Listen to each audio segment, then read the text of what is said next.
Gracias.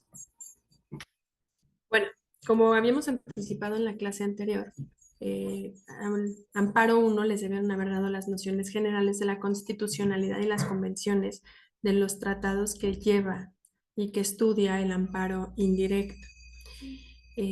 Para amparo directo 2, para amparo 2, lo ideal sería que conociéramos el amparo directo y todo lo que conlleva la substanciación y los recursos que la ley contempla, que son 4, que también ya habíamos platicado. Para ese efecto les voy a compartir mi pantalla para que podamos analizar estos artículos, estas porciones normativas que precisamente nos hablan de esto. Es muy importante que sepan o que sepamos que todo lo relativo a las herramientas de constitucionalidad, como lo son el juicio de amparo, tanto directo o indirecto, en las acciones de inconstitucionalidad y todas las herramientas constitucionales para la protección de los derechos humanos, se encuentran contempladas en la misma Constitución. Sin embargo, más expresamente en el artículo 103 y 107 de la misma Constitución, se regula todo esto inherente a lo que platicamos. La esfera competencial para resolver los amparos es exclusiva del Poder Judicial de la Federación.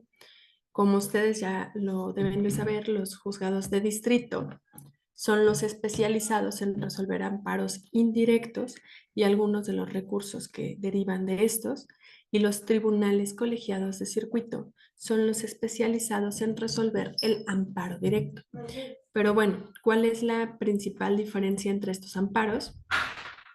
Como ya lo anticipamos, estamos en la ley de amparo, que es la reglamentaria de los artículos 103 y 107 de nuestra Constitución, y como concretamente vamos a ver el amparo directo, necesito que anoten que la substanciación y la procedencia del juicio de amparo indirecto se encuentra contenida en el artículo 170 de esta ley de amparo.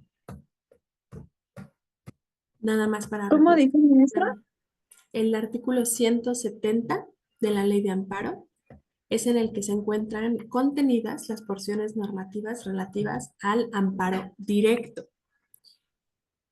Aquí voy a hacer una crítica personal porque cuando los legisladores crearon esta nueva ley de amparo, y digo nueva, que es relativamente nueva, ya no está nueva, en el 2013 perdieron por completo como la organización de la ley en este caso. Y tenemos que el amparo indirecto está contenido en el artículo 107, el indirecto. Los recursos relativos al amparo indirecto, que deberían de ser posteriores al análisis del juicio de origen, están en el artículo 81, están en el artículo 79, hay uno en el 201, y ahorita los platicamos con calma, pero lo que quiero dejar claro es que la ley de amparo no se puede estudiar como las demás leyes en orden. No nos podemos ir del artículo 1 al artículo 270 que tiene, ¿no? Casi 300 artículos, porque no le vamos a entender como otras leyes, como lo son el Código Nacional de Procedimientos Penales o como lo son el Código o las agendas fiscales. En este caso tenemos que ir saltando como frijolitos de un artículo a otro para poderle entender. Entonces, en cuanto hace al amparo indirecto, el artículo 170 nos establece dos fracciones que a mi parecer son muy claras. El amparo procede en contra de sentencias definitivas.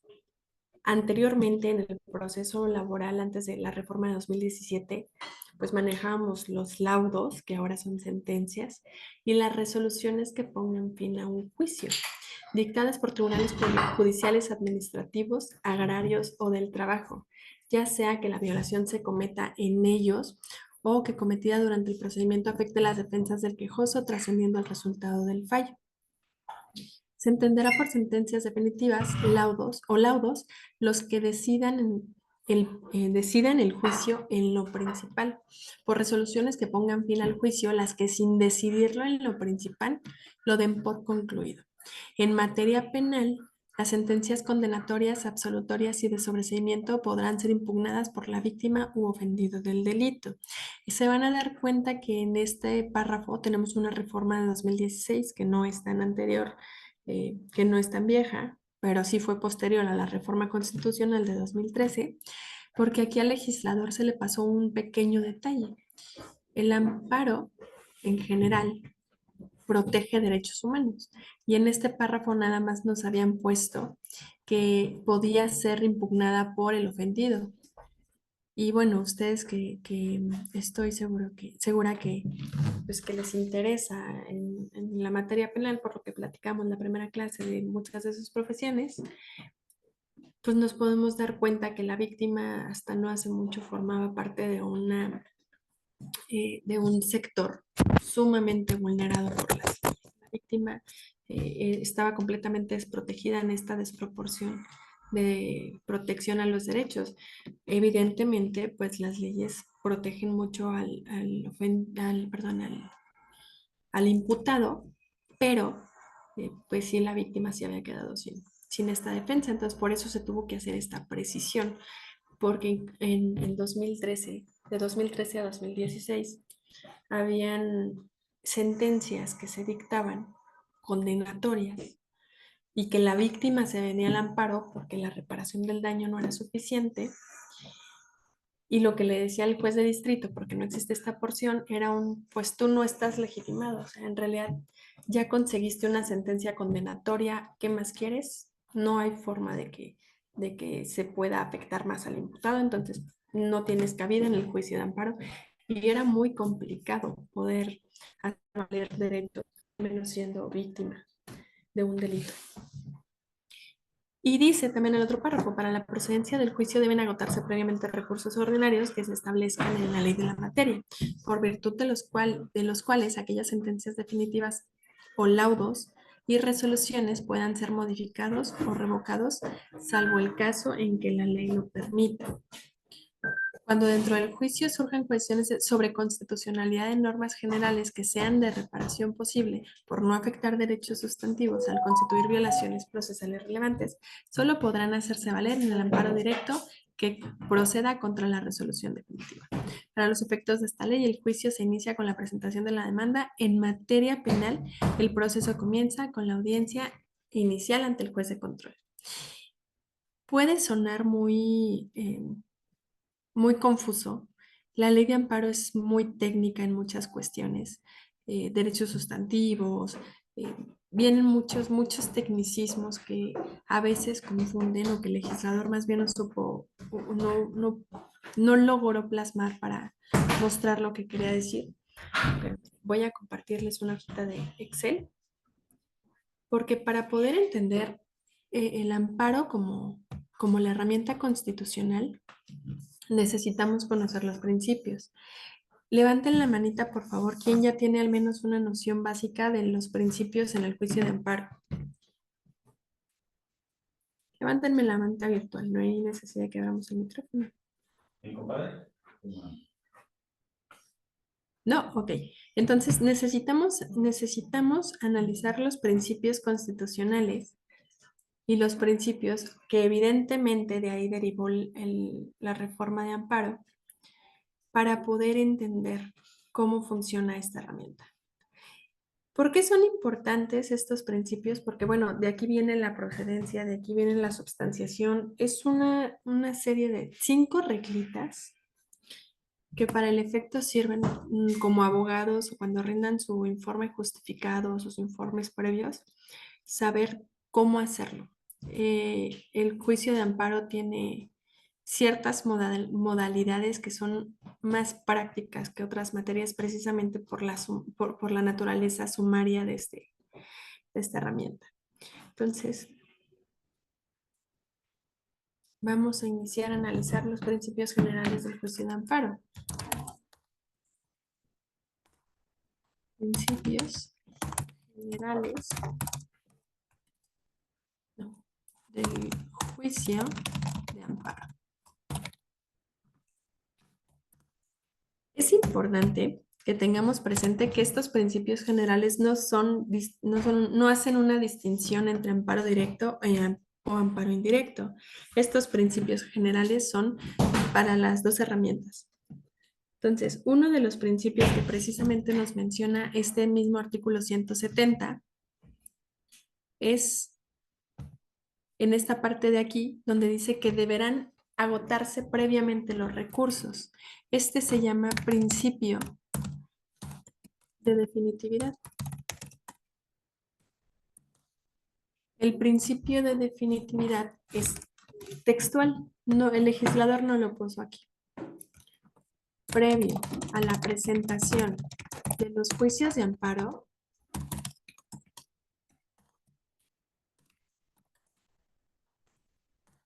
se deben agotar todos los recursos previstos en las leyes ordinarias. Obviamente, para toda regla general existen las excepciones. Como estamos hablando de una herramienta que está intrínsecamente relacionada en proteger los derechos humanos y los derechos fundamentales y las garantías individuales, la excepción es todos los actos que vulneren derechos humanos. Aquí es una excepción. Por ejemplo, hablando de amparo indirecto, que se me hace un poquito más sencillo aterrizarlo. Un imputado se le señala fecha para la audiencia inicial, se formula imputación y se vincula a proceso. Vámonos así ya directo a la autovinculación a proceso. En el auto de vinculación a proceso, esta persona, tenemos recursos ordinarios dentro de las leyes penales en los que pues atienden al medio de defensa en contra de esta determinación.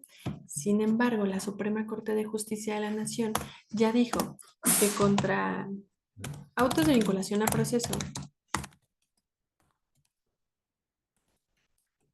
no es necesario agotar el principio de definitividad.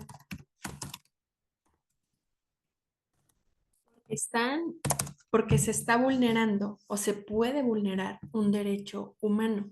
¿Qué derecho creen ustedes que se puede vulnerar? O bueno, son varios, pero ¿cuál derecho primordial creen ustedes que se puede vulnerar con una auto de vinculación a proceso mal dictado?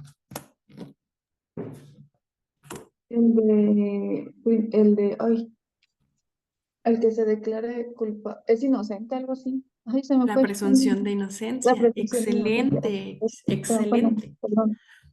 Y Exacto. ya si Aquí nos vamos, tenemos, ah, sí, dime. es decir, ya si nos vamos, si el auto de vinculación como medida cautelar está en la prisión, oficiosa, ya sería también el de la libertad. Excelente. Por eso, exacto, por eso les comento, los derechos humanos, como son, tienen una correlación todos los derechos y todos o la gran mayoría subsisten entre sí. En este caso, la autovinculación a proceso, como efectivamente lo dice la compañera, bueno, pues violenta el principio de presunción de inocencia. Evidentemente, el principio de libertad que está consagrado en los artículos 14 y 16 de la misma Constitución, entre muchos otros como el debido proceso y otros que ya analizaremos con calma. Pero siempre que un acto reclamado afecte directamente un derecho fundamental, podemos atender a la excepción del principio de definitividad. Entonces, por eso es importante que tengamos muy presente como abogados o como autoridades responsables que hay excepciones a este principio de definitividad. ¿Cuáles son las principales excepciones o cuáles son los derechos que se velan en la Constitución que pueden aterrizarse o que por default, chavos, sin excepción, nos podemos brincar este principio? Voy a volver a abrir mi ley. Por favor, les pido que tengan abierta su ley y que me lean. Jonathan, por favor, ¿me puedes leer el artículo 15 de la Ley de Amparo? Se los voy a poner en la Sí, pantalla maestra, por dame si un no lo minuto. tienen abierto. Muchas gracias. Bueno. El- Te lo voy a proyectar aquí para que si gustas seguirlo de aquí y podamos leerlo todos. Artículo 15. Cuando se trate de actos que importen peligro de privación de la vida, ataques a la libertad personal fuera de procedimiento, incomunicación, deportación o expulsión, proposición o destierro, extradición, desaparición forzada de personas o alguno de los prohibidos por el artículo 22 de la Constitución Política de los Estados Unidos Mexicanos, así como la incorporación forzada al Ejército, Armada o Fuerza Aérea Nacionales, y el agraviado se encuentre imposibilitado para promover el amparo, podrá hacerlo cualquiera otra persona en su nombre, aunque sea menor de edad. En estos casos, el órgano jurisdiccional de amparo decretará la suspensión de los actos reclamados y dictará todas las medidas necesarias para lograr la comparecencia del agraviado. Gracias, Una- Jonathan. Hasta aquí le paramos tantito para analizar esta primera parte. Si ustedes se dan cuenta, nos brincamos completamente todas las formalidades del juicio de amparo en el catálogo que precisamente nos marca este artículo 15, que son actos que importen en peligro de la privación de la vida, ataques a la libertad personal fuera de procedimiento, incomunicación, deportación, todo lo relativo a la vida, a la salud, a la libertad y a la dignidad. Estos 4 derechos humanos, no importa si nos presentan la demanda de amparo en una servilleta. Es más, si ustedes algún día les llega como abogados o familiares, que espero que no, pero es un dato, es información que cura, diría Lolita Ayala. Si en algún momento ustedes les llegan a hablar porque llevaron a alguna persona conocida al torito, que justamente encuadra en esta porción, que es un ataque a la libertad fuera de procedimiento, porque todos, bueno, a pesar de que la Corte ya los avaló, los toritos son inconstitucionales, tenemos que saberlo. Una autoridad como de esa naturaleza no te debe de privar de tu libertad si no es por medio de un procedimiento. Y en la práctica yo los he visto, chavos. Si a ustedes les piden el apoyo como abogados para sacar a una persona del torito, pueden presentar su demanda de amparo en una servilleta. Ha ido gente a los juzgados de distrito donde trabajaba. Precisamente les avisaron que habían llevado a sus hijos al torito por lo que ustedes gusten, alcoholímetro, problemas vecinales, y no llevaban una demanda de amparo redactada. Y déjenme les platico esto, nos podemos ahorrar el papel porque podemos presentar una demanda de amparo por comparecencia, incluso por teléfono, por correo electrónico, como se les ocurra.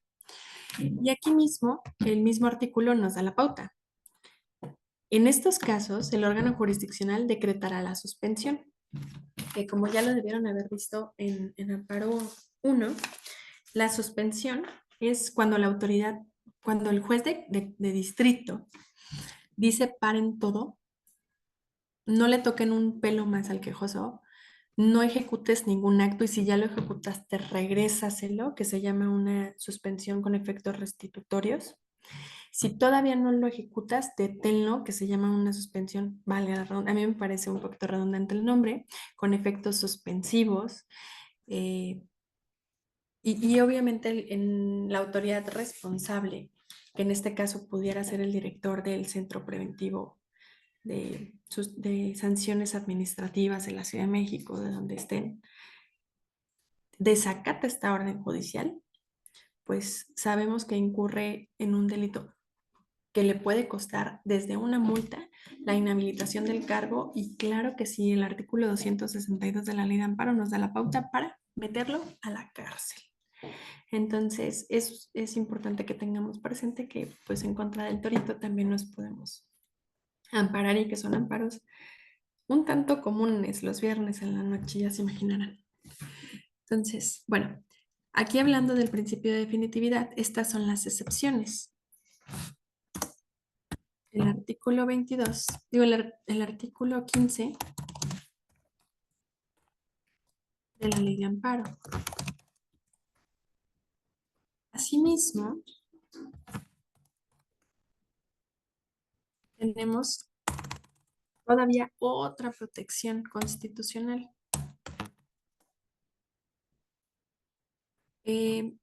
Carlos, te voy a pedir de favor que me ayudes a leer el artículo 22 de la Constitución. Y bueno, déjame lo pongo aquí a la vista también para que podamos seguirlo los demás.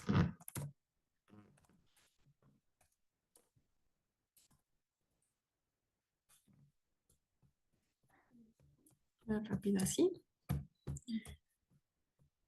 Y ya lo localizaste, por favor, empieza a leerlo.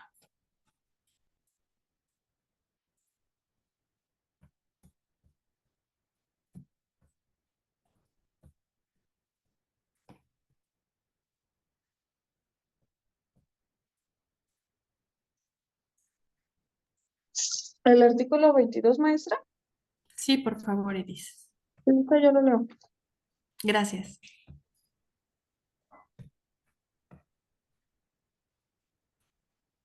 Quedan prohibidas las penas de muerte, de mutilación, de infamia, la marca, los azotes, los palos, el tormento de cualquier especie, la multa excesiva, la confiscación de bienes y cualesquiera otras penas inusitadas y trascendentales. Toda pena deberá ser proporcional al delito que sancione y al bien jurídico afectado. Muchas gracias. Hasta aquí. Aquí nos vamos a dar cuenta que la Constitución sigue hablando de estos mismos delitos. Está prohibida la muerte, obviamente. Está prohibida la mutilación, infamia, marcas, azotes, todo lo relacionado con, en ese orden de importancia. Vida, salud, libertad, dignidad. Solamente que aquí la Constitución ya nos metió un derecho humano más. Iris, ¿qué derecho humano te suena que sea esta palabrita que nos metió aquí en el artículo 22 el legislador? La vida. El de bienes, este otro. ¿Qué derecho humano crees tú que se incorporó? Si ya estamos hablando de bienes, muebles o inmuebles o dinero o dádivas, lo que tú El quieras. patrimonio. Exacto. Aquí la Constitución, a diferencia de la ley de amparo, ya nos hace la distinción del patrimonio. Y obviamente es un derecho humano. Hay varias demandas de amparo que nos presentan en contra de la confiscación de bienes porque un juez familiar nos ordenó el embargo para pagar alimentos. Hay que hacer una precisión que la confiscación de bienes es, bueno, no puede ser de esa naturaleza. Una cosa son los embargos y una cosa muy diferente son todos actos arbitrarios de una autoridad a efecto de quitarle a una persona su patrimonio sin ninguna excusa. Por eso bueno, desde hace muchos años, más bien dicho, sabemos y entendemos que la expropiación, como se hacía en algunos métodos de gobierno anteriores, pues ya está constitucionalmente prohibida o al menos ya está regulada, porque antes llegaban, no sé si han visto una película que se llama Bandidas, está muy interesante para estos efectos prácticos y esa ¿Bandida? parte es muy divertida. Bandidas. Te la recomiendo en lo personal, no tiene nada que ver con la clase, pero nos habla mucho como del México eh, antiguo. Sale Salma Hayek y Penélope Cruz, está muy divertida, sí, véanla. Y nos habla precisamente de cómo México constituía todo el patrimonio del gobierno a través de estas expropiaciones ilegales. Llegaban con las personas indígenas a los ejidos, bueno, en ese entonces sí ya eran reconocidos como ejidos, llegaban con estas personas y les decían, te compramos tu propiedad, fírmanos aquí, y les daban un peso. Obviamente los campesinos no estaban de acuerdo y los mataban. Entonces, esa película refleja mucho esto, solamente que de una forma cómica. Bueno, precisamente por eso la Constitución, a raíz de la reforma de 1917, que todos sabemos que fue una consecuencia de nuestra Revolución Mexicana, pues protege el patrimonio. Entonces, De hecho, dime. maestra, en eso el lema que se maneja hoy en día de los gobiernos en los oficios de este Felipe Carrillo, Ujú, ya exacto. ve que, ajá, ya ve que en el centro, en el centro cuando pusieron la pirámide hace poco, en el Zócalo, precisamente se trató de eso. Y una parte que sí me llamó mucho la atención fue de lo de la expropiación, de que vinieron, y lo mismo que dicen las bandidas, los mataban a los que se ponían en contra, que en este caso eran los mayas o las culturas de Yucatán. Y entra Felipe Carrillo como nuevo gobernador y lo que él hace es regresarle las tierras. Pero fue tanto, pues, digamos, tanto bien, por así decirlo, lo que hizo, que lo terminaron matando por lo mismo. Entonces yo creo que no es tan cerrada la de la película de las bandidas, porque pues sí no solamente se iban con los campesinos, sino también con los servidores públicos que estaban en contra de eso. Así es, de hecho, es muy, muy buena tu aportación porque precisamente Felipe Carrillo Puerto fue uno de los defensores de la zona sur de la República Mexicana que se centró en proteger no solamente el patrimonio eh, privado de las comunidades indígenas, sino que también se encargó de proteger el mayab, que bueno, no es otra cosa más que pues el patrimonio mexicano, ¿no? De todas estas bellezas culturales que hay por aquella zona y precisamente el Congreso de la Unión a principios de 2024, bueno, a finales de 2023, principio de 2024, determinó el año 2024 como el año de Felipe Carrillo Puerto, benemérito del proletariado revolucionario y defensor del Mayab. Y ustedes se van a dar cuenta que en muchísimos documentos oficiales, incluso los de la Presidencia de la República, los de la Suprema Corte, bueno, se pudieron poner de acuerdo al menos en una cosa y declararon este año y los documentos viene esta leyenda. Así que, exacto. Entonces, teniendo bien aterrizados cuáles son los 5 derechos humanos que protege de manera celosa el juicio de amparo, podemos ver que el principio de definitividad es esto. Porque, bueno, en amparo directo, que era lo que estábamos platicando, el principio de definitividad es que a casi todas las sentencias les recae un recurso, ya sea un recurso de apelación, un recurso de revisión, hay muchos recursos dependiendo de las leyes ordinarias, porque no perdamos de vista que el juicio de amparo abarca todas las materias. Hay amparo fiscal, hay amparo mercantil, civil, penal, de todas. Entonces, dependiendo de la naturaleza del juicio o del acto reclamado, tenemos que ver qué recurso le tenemos. Cuando ya terminamos con todos esos recursos, procede el amparo directo. En el amparo directo, en una sentencia de amparo directo, pueden recaer 3 tipos de resoluciones, que es concede, gracias, niega o sobresee. Esas son las únicas 3 resoluciones que le pueden caer a un juicio de amparo. Pero las podemos encontrar las 3 en una sola sentencia. Depende de la cantidad de actos que nos reclamen en la demanda. Conceder el amparo aquí puede ser para efectos o puede ser lisa y llana. ¿Cuál es la diferencia? El concede para efectos es sí tienes razón, pero no toda. Es decir, si por ejemplo a mí una junta laboral me condenó como patrón a pagar, no sé, 1,000,000 de pesos y me está diciendo que lo lleve en una sola exhibición al momento de la ejecución de la sentencia, yo me voy al amparo y digo, oye, ¿sabes qué? No me valoraste estas pruebas, yo ya le había anticipado al trabajador una parte, ya habíamos llegado a un convenio, lo que tú quieras. Y efectivamente logro acreditar en el juicio de amparo una prueba que no me valora bien el juez de origen, bueno, en este caso el presidente, me pueden conceder el amparo para efectos de que nada más se me valore esa prueba. No que me den una sentencia absolutoria, ni que me cambien el monto, ni nada. Nada más te concedo el amparo para los efectos de que el juez de origen, o bueno, perdón, en este caso el presidente de la Junta Especial de Conciliación y Arbitraje, te valore esta prueba y tal vez no hay un cambio en el fallo, pero pues al menos ya sé que se incorporó esa prueba.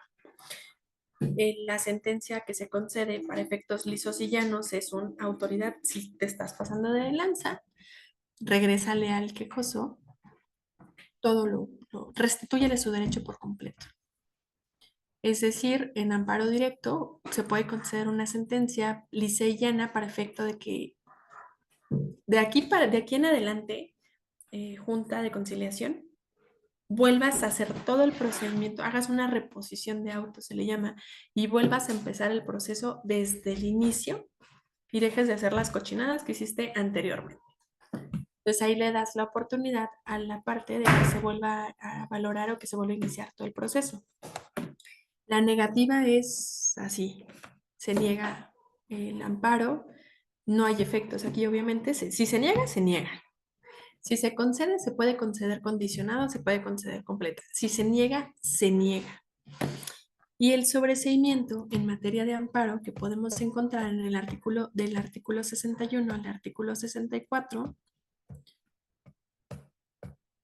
es cuando no se llega al fondo del asunto.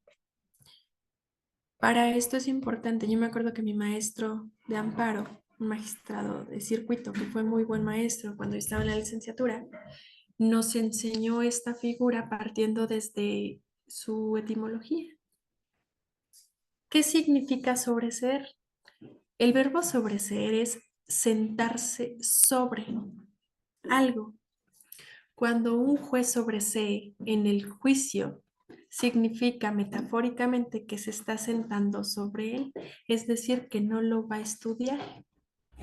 Por eso, si ustedes ven alguna sentencia de la materia que quieran que diga se sobresee el juicio, significa que la persona que redactó esa sentencia no tiene conocimiento de la etimología, porque la forma correcta de hacerlo, y cuando ustedes, si su interés es ser jueces, cuando ustedes dicten una sentencia de sobreseimiento, sepamos que se escribe se sobresee en el juicio, precisamente por la acción de sentarse sobre.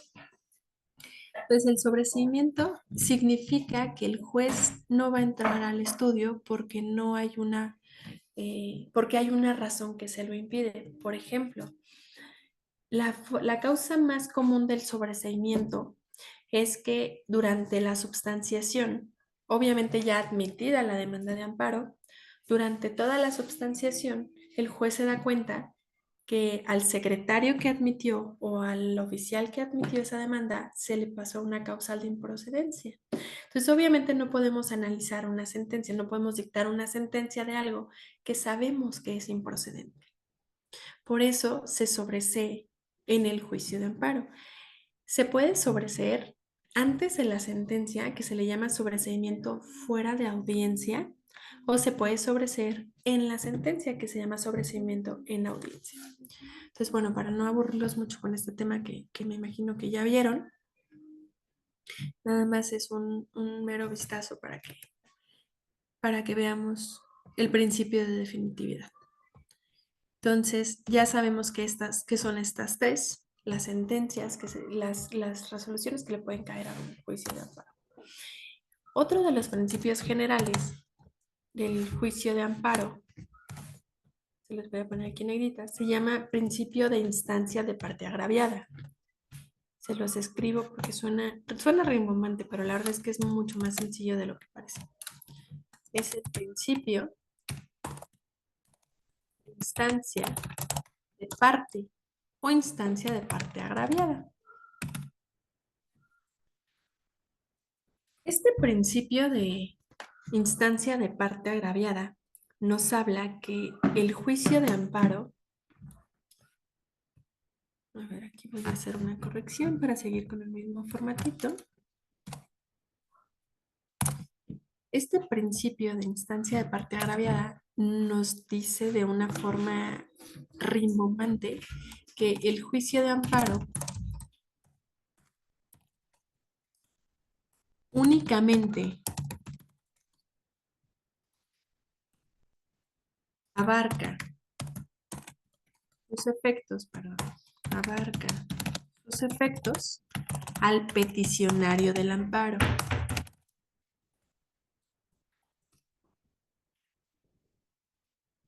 Es muy sencillo explicar este principio porque aquí vamos a hablar de los chismosos. El principio de instancia de parte agraviada es que, imaginemos, vamos a aterrizarlo en un amparo indirecto. Yo promuevo un amparo en contra de, como señalo como autoridad responsable, la Conagua, porque mi condominio o mi residencial o mi fraccionamiento no tiene agua. Y sabemos que es un derecho constitucional protegido por el artículo 4, en el que me tiene el Estado que dotar las herramientas necesarias para la subsistencia, como lo es el agua. Entonces promuevo mi juicio de amparo, le digo al juez de distrito, la Conagua, nada más porque pues, el Cutzamala ya estaba vacío, decidió cerrarnos las compuertas. El juez de distrito le pide el informe a la autoridad y con las constancias con las que se allega, dice, no, pues sí es cierto, no tienes por qué haberle cerrado las compuertas a, a Giovanna. Entonces, te ordeno de manera inmediata que le restituyas el goce del derecho y le abras la compuerta al agua. La Conagua me va a abrir a mí las llaves otra vez.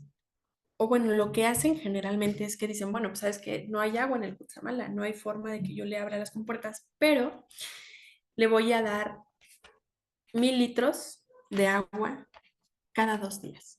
Y literalmente llegan las pipas de la Conagua a la casa a echarle agua en el recipiente donde les digamos. Entonces, los vecinos se dan cuenta de esto y dicen, oye, yo tampoco tengo agua con agua. Y a mi vecino le concedieron el amparo. Bueno, es este principio. La Conagua va a decir no. El juicio de amparo únicamente abarca sus efectos para el que lo pidió. Si tú quieres también tener el restablecimiento del agua, tú promueve tu propio juicio de amparo. El amparo que promueva Iris y que le conceda una autoridad no le va a cubrir a Jonathan. Y es justamente este principio que a mí me parece sumamente sencillo de analizar. Les voy a platicar algo ya en un término un poquito más personal y político, que es justamente lo que está pasando ahorita, que entre la disputa que tiene la Suprema Corte de Justicia y la Presidencia de la República. Justamente este principio fue el que detonó todo el desastre que se trae, todos los dimes y diretes y las manifestaciones, fue porque hay un principio constitucional, una herramienta constitucional, que es las acciones de inconstitucionalidad. Y las acciones de inconstitucionalidad dicen que cuando un presidente propone cuando un presidente propone una ley o cuando el mismo Congreso de la Unión va a aprobar una ley y esta ley es a todas luces violatoria de derechos humanos, ya sea consagrados en la Constitución o en las convenciones internacionales de las que México es parte, de los tratados internacionales, que son lo mismo, la Corte puede frenarla. Aquí el alcance es general, pero bueno, ¿qué pasó? Cuando salió una reforma que iba a haber una modificación a la ley orgánica del Poder Judicial de la Federación, precisamente para que hubiera una ley de remuneraciones, le quería llamar, para efecto de bajarle el sueldo, quitarle algunas prestaciones, darle más funciones al Poder Judicial de la Federación. Todos los trabajadores fueron al amparo. Bueno, no, perdón, precisamente. Muchos trabajadores, miles de trabajadores se fueron al amparo. El Poder Judicial está integrado por 55,000 trabajadores. Y vamos a hacer un cálculo de que 40,000 se fueron al amparo. Entonces, cuando llega este asunto a la Corte, dice, bueno, ¿sabes qué? Sí, tu ley es inconstitucional, entonces ya no se la puedes aplicar a ningún trabajador. Y justamente el Ejecutivo alegó esto, dijo, oye, pero pues aquí hay un principio de instancia de parte. ¿Por qué la vas a declarar inconstitucional de manera general si no fue por una acción, sino por una acción de inconstitucionalidad, sino que te la promovieron en un amparo? Y la corte dijo, ah, pues porque es violatoria de derechos humanos, que sí era, pero se hizo mal. A contrario sensu, dijo el ejecutivo, ah, bueno, pues entonces cuando se intentó militarizar la policía, también hubo ahí una situación, pero un poquito más inversa, y el alcance ya no fue solamente para un gremio, como en este caso fue el Poder Judicial, sino que fue una declaratoria general y no hubo una petición de parte. Entonces es muy importante que no perdamos de vista que al menos este principio, espero se acuerden de su servidora, que con esta reforma constitucional que pretenden hacerle, mejor llamada reforma judicial, que de judicial no tiene nada, pero esta reforma constitucional que se le pretende hacer al Poder Judicial de la Federación, este principio de instancia aparte se va a volver mucho más estricto y mucho más rígido.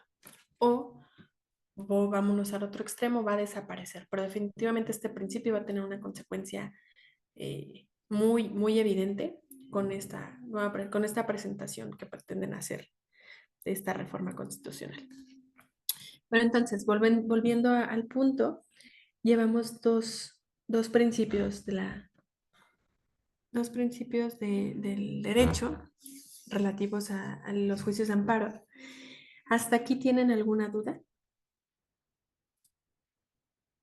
No, profesora. Gracias, Paulina. Yo sí, maestra. Dime, Iris.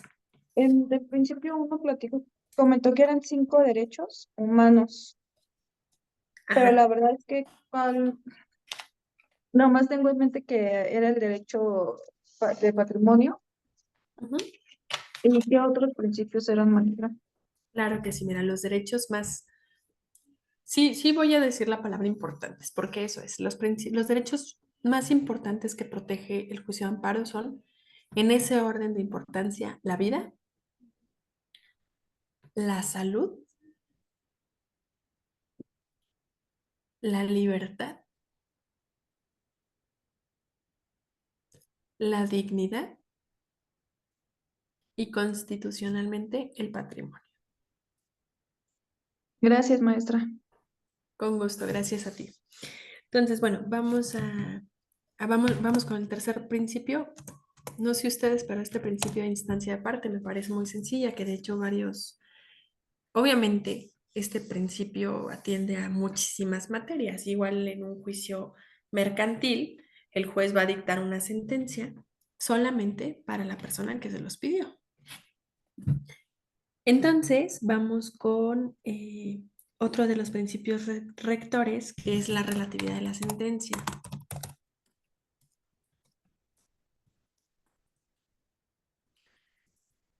Este principio y el anterior son muy parecidos, si no es que saben que esta queda acá.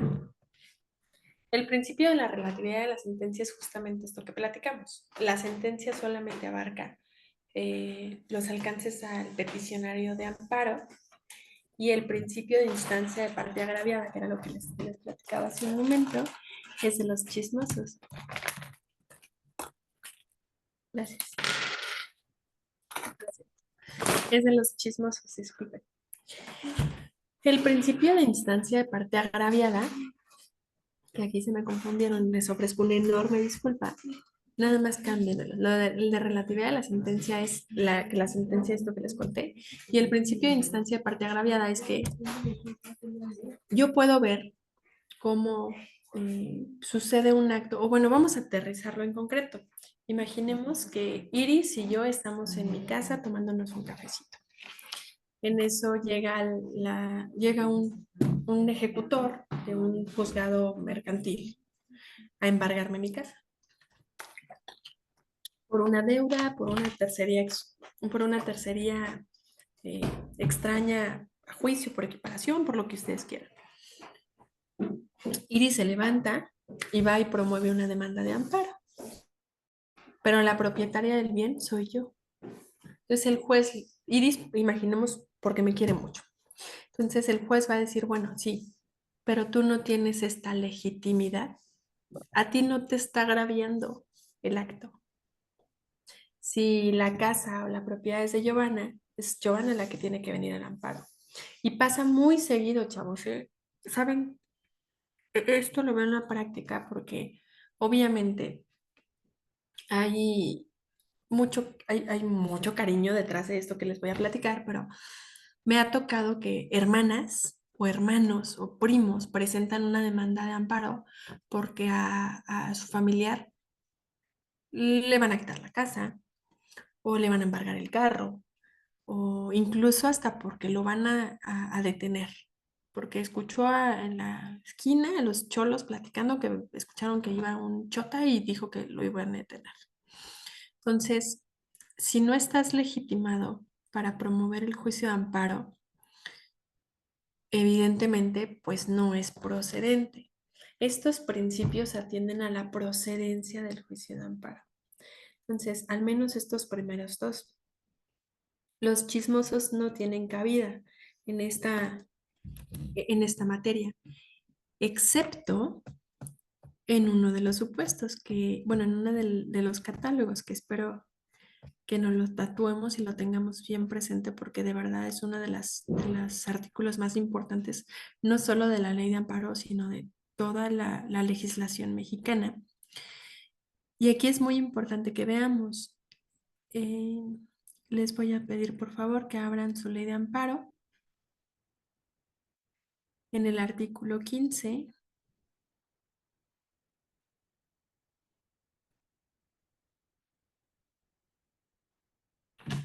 y volvamos a ver este catálogo.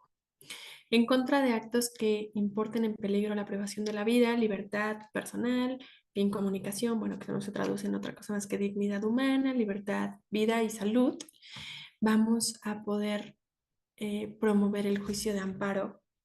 Cualquier persona.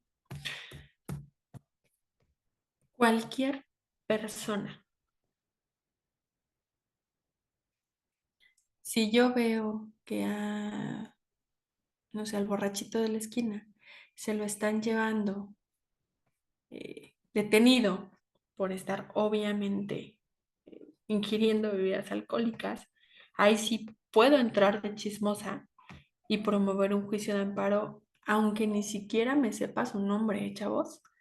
No perdamos de vista, y ustedes que algunos ya incluso se dedican a esta materia, que es el derecho penal, que cada vez que un policía se lleva a una persona, bueno, en el informe policial tiene que hacer un acta, una constancia donde especifique dónde fue, cómo fueron los hechos de la detención, por qué fueron los hechos de la detención y todas estas cuestiones. Entonces, aquí sí es muy importante que tengamos presente que pueden entrar los chismosos en estos casos. Si les hablan por teléfono y no conocen al quejoso, no importa. Siempre y cuando sea alguno de estos actos que importen en peligro de la vida, la libertad, aquí sí caben chismosos. De este catálogo del 15 en fuera, no, ya no caben. Entonces, eh, pues sí es importante que lo tengamos. El artículo sexto de la ley de amparo dice que el amparo puede promoverse por persona física o moral o a quien afecte la norma general o el acto reclamado en términos de la fracción primera, que es el de los quejosos, artículo quinto de esta ley. El quejoso podrá hacerlo por sí, por su representante legal o por su apoderado o por cualquier persona prevista, cualquier persona en los casos previstos en esta ley. Cuando el acto reclamado derive de un procedimiento penal, podrá promoverlo además por conducto de su defensor o cualquier persona en los casos que esta ley lo permita. Para hablar de la instancia de parte agraviada, nos vamos a aterrizar en el artículo quinto. El artículo 5 de la ley de amparo nos dice cuáles son las partes del juicio de amparo. Y la que destaca por, obviamente, excelencia es el quejoso. Nunca va a existir un juicio de amparo sin quejoso. Precisamente porque, bueno, ahorita vamos a ver que no hay juicios de amparo oficiosos. Forzosamente tiene que haber una petición, ya sea por parte agraviada o en dado caso de los actos que importen en peligro la vida, bueno, pues una parte interesada. El quejoso es la persona que teniendo tal carácter se aduce de ser titular de un derecho subjetivo, que el derecho subjetivo no es otra cosa más que un derecho humano, o un interés legítimo, individual o colectivo, siempre que alegue que la norma u omisión reclamados violan los derechos previstos en el artículo 1 de esta ley. Y con ello se produzca una afectación real, actual, a su esfera jurídica. Aquí esto grábenselo bien porque ahorita lo vamos a platicar. Una afectación real y actual en su esfera jurídica, ya sea de manera directa o en virtud de su especial situación frente a un orden jurídico. El interés simple, en ningún caso, podrá invocarse como un interés legítimo. La autoridad pública no podrá invocar un interés legítimo. Aquí en instancia de parte agraviada, es bien importante que tengamos presente que para promover un juicio de amparo tenemos tres tipos de interés. El interés jurídico, voy a poner completo, el interés jurídico, el interés legítimo y el interés simple. Que pues, no nos sirve absolutamente de nada porque es precisamente el que estamos hablando.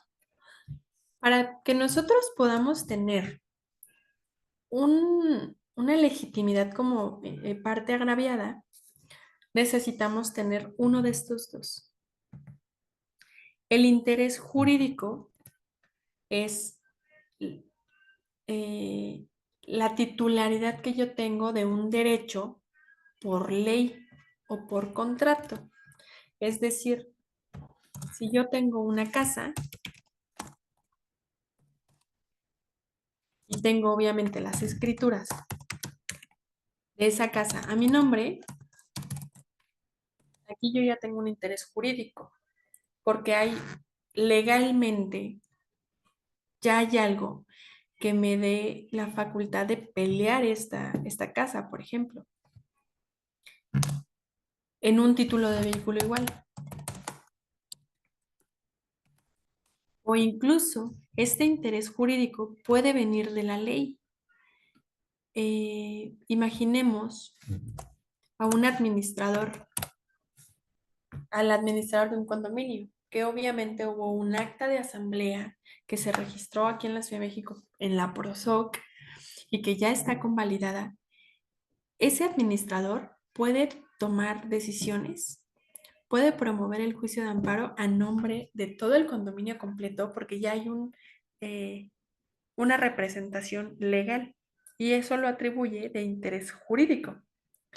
El interés legítimo es cuando yo no tengo nada que legalmente me dé la oportunidad de defender este derecho, pero sí tengo un interés atendiendo a todos los derechos que protege la Constitución y la Convención. Por ejemplo, es bien sabido por todos y no me voy a no voy a indagar ni voy a tocar aguas profundas en el tema de la religión, pero es bien sabido por todos que constitucionalmente todos tenemos una libertad de clero, una libertad de religión, una libertad de este mismo libre desarrollo de la personalidad. Yo, Giovanna Campos, puedo tener la religión y puedo creer en lo que yo quiera. Jonathan también, Paulina también, Iris, todos podemos creer cada quien en lo que le plazca. Imaginen que hay una comunidad indígena que tiene un templo. Vamos con el ejemplo de Iris, que tienen un templo maya. Y ese templo maya justamente se atraviesa en los planes de hacer una carretera bien bonita para que llegue al Tren Maya. Entonces, llegan todas las herramientas de la Secretaría de Comunicaciones y Transportes precisamente a hacer todo el cálculo y quiere tumbar esa capilla que es muy chiquitita, es un templo muy pequeño, la verdad es que pues no, es más, saben que ni siquiera es viejo, es una capilla, no un templo nuevo. Pero que no está declarada como patrimonio de la humanidad, eso hay que dejarlo claro. Pero es nuestro lugar de esparcimiento, que ahí antes era un parque, siempre ha sido un parque y tenemos derecho a, bueno, será nuestro parque, el parque de la comunidad. Llega la Secretaría de Comunicaciones y Transportes y dicen, órale, para atrás. La comunidad completa o una parte de la comunidad se va al amparo y dice, mira, si bien es cierto, ese parque pues, es mostrenco, no tiene dueño, esa plaza no es de nadie, lo cierto es que todos vamos ahí los domingos a tomar lo que sea que tomemos. Entonces, aquí tenemos un interés legítimo, porque toda la comunidad tiene derecho a, a tener esta libertad de reunión y constitucionalmente está protegida. Entonces, aquí hay un interés legítimo. No hay un solo documento que avale a esta comunidad completa como dueños de la iglesia o como dueños de este templo, pero es su templo, son sus usos y costumbres, que ya no les podemos quitar porque ya son un derecho adquirido. Entonces, otro ejemplo podría ser una escuela, que llegue el gobierno, que haya una sola escuela, por ejemplo, en una comunidad, y que llegue el gobierno y pues, la quiera tirar para hacer, no sé, otra cosa. Entonces, esa escuela se va a tirar porque nada más van 2 niños a clases. ¿Qué pasa? Esos 2 niños tienen más peso que cualquier otro interés porque su derecho a la educación ya está contemplado en el artículo 3º constitucional. Entonces, ahí hay un interés legítimo por parte de estos niños para que no les tiren su escuela porque ellos tuvieron este derecho primero y porque está legitimado por la Constitución. Y bueno, el interés simple es aquel interés que no tiene una suficiencia para poder alegar un juicio de amparo a mutuo propio, es decir, los chismosos. Entonces, no sé si tienen alguna duda respecto de estos intereses y de estos 3 principios generales que ya vimos. No, profesora. Maestra, muchas gracias. Gracias. Entonces, les propongo algo. Vamos a dejar nuestra clase por hoy para tener estos 15 minutitos para que vayamos a despejar un poquito las piernas y vayan a tomar agua antes de su próxima clase. Les voy a encargar, por favor, de tarea que lean nuevamente el artículo 15 de la ley de amparo 22 constitucional porque les anticipo que va a ser pregunta de examen. Entonces, El 15 de la ley de amparo y el 22 constitucional, maestra. así es, pero lean los completos. Ahorita leímos nada más el primer extracto, que en realidad dice prácticamente lo mismo, pero es pregunta de examen. Les agradezco mucho su atención, les agradezco su participación. Me gusta que este grupo sea tan participativo y nos vemos en nuestra siguiente clase. Que tengan un excelente fin de semana. Muchas gracias, licenciada Lucy o Carlita, no sé quién está aquí detrás de bambalinas. Gracias, maestra. Buen fin, compañeros. Gracias, Bonito igualmente. fin de semana, hasta luego. Buen fin de semana.